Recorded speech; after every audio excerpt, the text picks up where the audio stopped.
Hey guys, Coach Brix back. I got another little speed workout tip that I like to give out, and it's called deceleration training. All right, over probably the last 5, 10, even 15 years, this has become a much bigger topic where most people didn't understand it, most people didn't work on it, most people didn't focus on it. We just worked on, acceleration really, and top end speed was the main things focused on by strength coaches, by speed coaches and things like that. But deceleration training became more and more important as we started looking at how an athlete got hurt, how an athlete changed direction. And, over that time, we've really broken it down. And I've taken that, as part of my whole system, my certification that I do when it comes to speed as the ADR system. And this is the second part of it. The A would be the acceleration, D would be deceleration. And you see how I broke it down here. I think there's 3 types of stops that an athlete makes, or not maybe on stops, but positions they get into to be able to change to another position, another direction, whatever they're doing.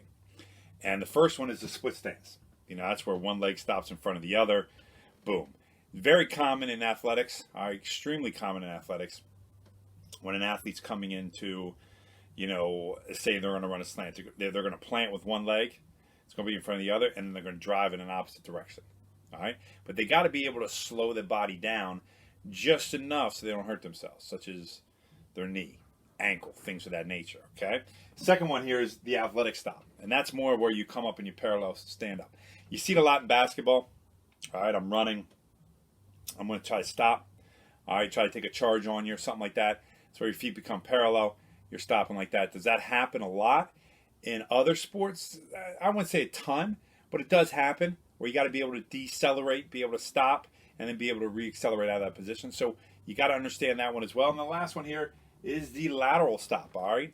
This one I didn't teach as much when I first got into deceleration training. I really taught the first 2. But this one, as I watch athletes move, how important it is, it's vitally important.